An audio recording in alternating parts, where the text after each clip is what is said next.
Praise the lord. ప్రభు అయిన యేసుక్రీస్తు నామంలో ఈ ఉదయకాలమందు మీ అందరికీ కూడా శుభములు తెలియజేస్తూ ఉన్నాను. క్రైస్తవ సంఘము ఒక యువకుని రక్తంలో జన్మించింది. ఆ యువకుని పేరు యేసుక్రీస్తు. ఆయన తన స్వరక్తం ఇచ్చి సంఘాన్ని సంపాదించుకున్నాడు. క్రైస్తవ సంఘము ఉప్పు లాంటిది. ఉప్పు పదార్థాలను చెడిపోకుండా చేస్తుంది. సంఘము లేకపోతే మన పరిస్థితి ఘోరంగా ఉండేది. సంఘము దేవుని ఆశీర్వాదము. ఈ ఉదయకాలమందు బెరయ అనే సంఘము మీ ముందు ఉంచాలని ఆశిస్తూ ఉన్నాను. బెరయ శ్రేష్టమైన సంఘము అని బైబిల్లో మనం చూస్తాం. అపోస్తలుల కార్యము 17వ అధ్యాయము 10వ వచనము. ఈ సంఘము ఒక ప్రత్యేకతను సంతరించుకుంది. పౌలు భక్తుడు 2వ మిషనరీ ప్రయాణంలో బెరయను సందర్శించాడు. బెరయ మాసిదోనియాలో ఒక పట్టణము. ప్రస్తుతము ఇది వెరియా అనే నామంతో పిలువబడుతుంది. బెరయ సంఘము ఘనత పొందిన సంఘం. గనులు గనురాలు అనే మాటలు బైబిల్ గ్రంథంలో అతి తక్కువ పర్యాయాలు వ్రాయబడ్డాయి. అత్యంత ప్రాముఖ్యమైన సందర్భాలలో మాత్రమే ఈ మాటలు వినియోగించబడ్డాయి. కొన్నిసార్లు దేవునికి కూడా ఈ మాటను వాడడం జరిగింది.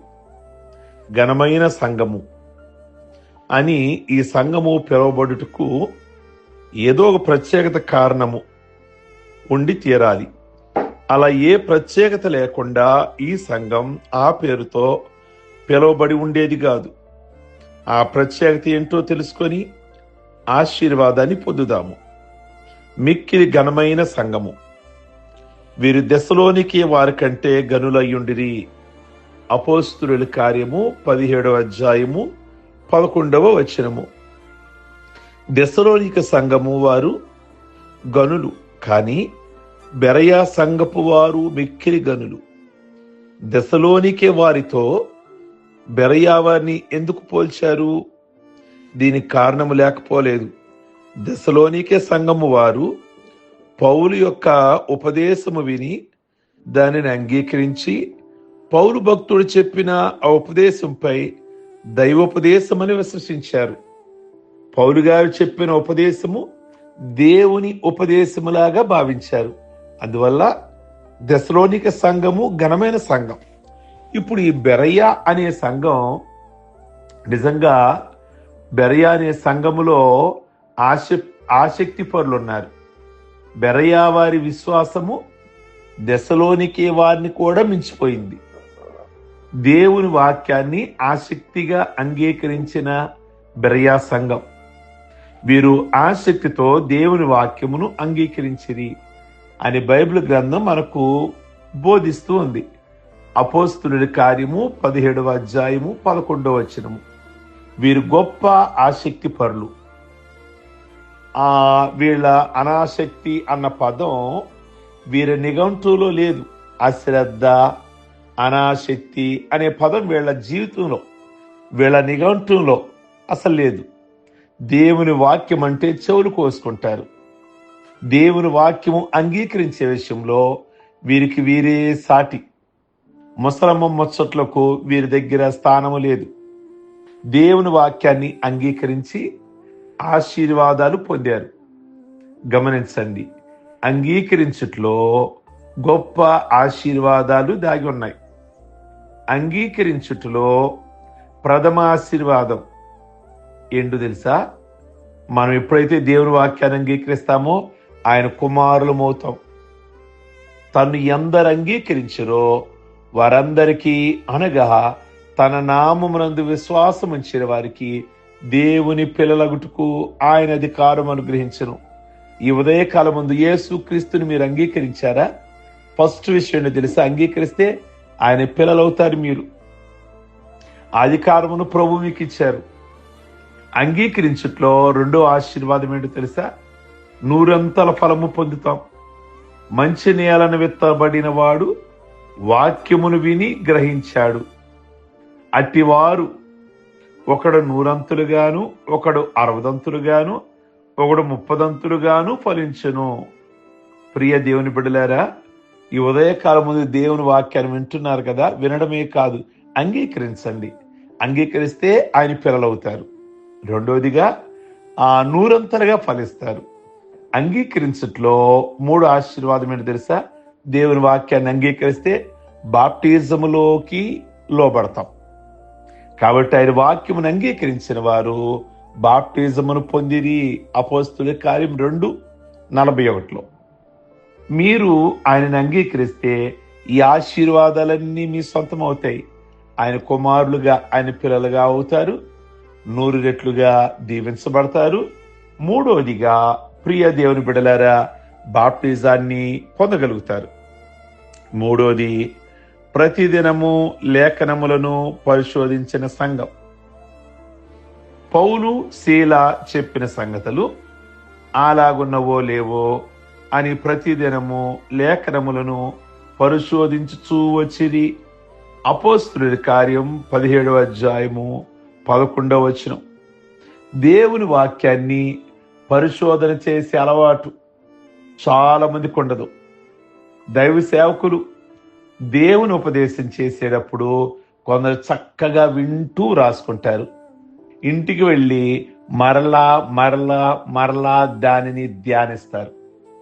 సీతాకోక చిలుక అనేక పుష్పాల మీద వ్రాలి తన ఆహారాన్ని అక్కడ కొంత, ఇక్కడ కొంత సేకరించుకుంటూ ఉంటుంది.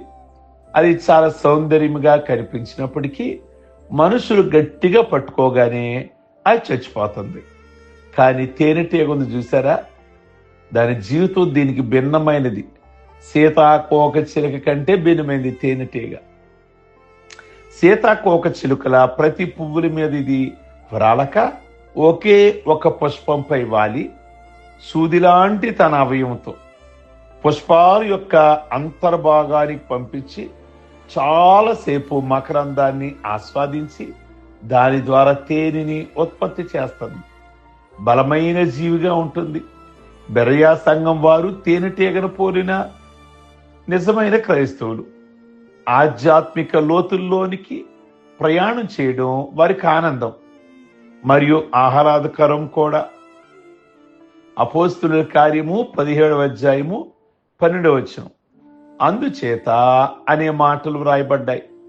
ఎందుచేత? గనులైనందున చేత, దేవుని వాక్యమును ఆసక్తితో అంగీకరించినందు చేత, ప్రతిదినము లేఖనములను పరిశీలించినందు చేత కలిగిన ప్రతిఫలం ఏంటి తెలుసా? వారిలో అనేకులను ఘనత కలిగిన గ్రీసు దేశస్థులైన స్త్రీలలోనూ పురుషుల్లోనూ అండ్ అన్యులలో చాలా మంది దేవుని వాక్యాన్ని విశ్వసించారు.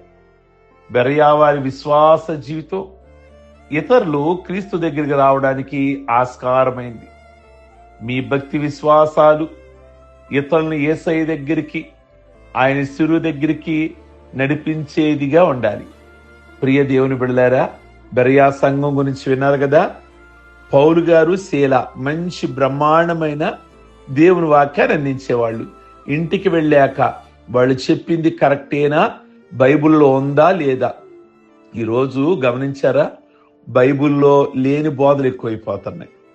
మీరు ఇంటికి వెళ్ళి బైబిల్లో వెతికిన కొంతమంది చెప్పినవి దొరకవు. ఎందుకు? బైబిల్లో ఉండలేదు కనుక. బైబిల్లో లేని బోధలు చేస్తున్నారు. బైబిల్లో లేని బోధలు వాళ్ళ దగ్గరికి తీసుకొస్తున్నారు. కనుక ఈరోజు బైబిల్లో లేని బోధలు ఆకర్షణీయంగా చెప్పవచ్చు, జనాలని ఆకట్టుకొని చెప్పవచ్చు. కానీ దేవుని దగ్గర ఒక రోజు లెక్క అప్పగించాలి. కనుక ఏది మాట్లాడినా బైబిల్లో విషయమే మాట్లాడాలి. ఎన్నిసార్లు మాట్లాడినా బైబిల్లోని విషయాలే మాట్లాడాలి. ఎడు తిరిగి వచ్చిన, ఆది కాండం నుంచి వచ్చిన, ప్రకటన నుంచి వచ్చిన బైబిల్లోదే మాట్లాడాలి. జనాలకి విని విని బోరు కొడుతుందని చాలా మంది బోధకులు కూడా బైబిల్లో కాకుండా లోకానుసారమైన విషయాలు. అందుకే ఇక వాక్యం బదులు చాలా చర్చిల్లో న్యూస్ చెప్పేస్తున్నారు. టీవీ 9లో న్యూస్, లేదా ఇంకో న్యూస్ చెప్పేస్తున్నారు. మనకు న్యూస్ ఎందుకు చెప్పడం? ఆల్రెడీ న్యూస్ చెప్పడానికి న్యూస్ లీడర్స్ ఉన్నారు కదా. న్యూస్ ఛానల్స్ ఉన్నాయి కదా. కనుక ఎన్ని సంవత్సరాలు చెప్పినా మనం దేవుని వాక్యాన్ని మరలా చెప్పినా లోతుగా చెప్పడానికి, మరలా కొత్త విషయాలు మాట్లాడడానికి ఆసక్తి చూపించాలి. కనుక బెరయా సంఘము ఇంటికి వెళ్ళి అలాగున చేస్తూ ఉన్నారట. అలాగున మనం కూడా ఆదివారం అయిన తరువాత, బుధవారం అయిన తరువాత ఇంటికి వెళ్ళాక మరలా దేవుని వాక్యాన్ని 1-2 సార్లు పరిశీలన చేసుకుందాం. మనకు ఆశీర్వాదం. అప్పుడు మిమ్మల్ని ఘనమైన వారు, గనులైన వారు, ఘనమైన సంఘం అని పేరు వస్తుంది. ప్రార్థించుకుందాం. సర్వశక్తి కలిగిన మా తండ్రి, మీకే వందనాలు. ఈ ఉదయకాలమందు దెస్సలోనికే సంఘమే చాలా బెటర్ సంఘం. ఆ బెటర్ సంఘం మీద బెరయా సంఘం చాలా గనులైన వారు. అందును బట్టి మీకు స్తోత్రాలు. మేము గనులైన సంఘముగా, గనులైన వ్యక్తులుగా, మీ వాక్యాన్ని వినేవారుగా, దాని ప్రకారంగా నడిచేవారుగా ఈ ఉదయకాలమందు జ్ఞాపకం చేసుకోండి. ఈ మాటలు మా అందరికీ కూడా దీవెనకరంగా ఉంచి అనేకుల్ని క్రీస్తు యొద్దకు నడిపించగలిగిన అట్టి కృపను మీరు మాకు దయచేయమని ప్రార్థన చేస్తున్నాం. ఈ ఉదయకాలమందు ఏ కుటుంబాలలో ఏ సమస్యలు ఉన్నాయో, ఏ విచారాలు ఉన్నాయో, ఏ కలవరాలు ఉన్నాయో, ప్రతి కలవరం, ప్రతి విచారాలు అన్ని యేసు క్రీస్తు నామములో దూరపరచునుగాక అని ప్రార్థిస్తున్నాం. మీ యొక్క భారము నా మీద వేయండి అని చెప్తున్న దేవుడు నాయన, మీ కొందనాలు. మీ హృదయాలు కలవరపడనీయకుడి అని చెప్తున్న దేవుడు, ఈ ఉదయకాలమందు ఎవరు ఏ విధమైన కలవరాలతో ఉన్నా గాని ప్రభువా, అయ్యా ధైర్యం కలిగిన మీరున్నారు. మీ కొందనాలు ధైర్యాన్ని ఇచ్చే మీరున్నారు గనక వారికి కావలసిన ధైర్యము దయచేయండి. వారికి కావలసిన ఆశీర్వాదాన్ని దయచేసి ప్రతి విధమైన బంధకాలు, సమస్యలు అన్నీ కూడా విడుదల దయచేయండి. ఈ రోజు పెళ్లి రోజులు, పుట్టినరోజులు, రక్షణ పొందిన రోజులు చేసుకుంటున్న బిడ్డలందరినీ దీవించి ఆస్వాదించి ఏ సంబంధమైన పరసంబంధమైన ఆశీర్వాదాలతో నింపమని యేసు నామములో అడుగుచున్నాం తండ్రి. ఆమేన్. God bless you. ఈ మాటలు మీకు దీవెనకరంగా ఉంటే మీ బంధువులు, మీ స్నేహితులందరికీ ఫార్వర్డ్ చేయండి. లైక్ బటన్ నొక్కండి. అలాగే అనేకులకి సబ్స్క్రైబ్ చేసుకోమని చెప్పండి. మన ఛానల్ వారికి పరిచయం చేయండి. మన మందిరాన్ని పరిచయం చేయండి. దేవుడు మిమ్మల్ని దీవించునుగాక. ఆమేన్.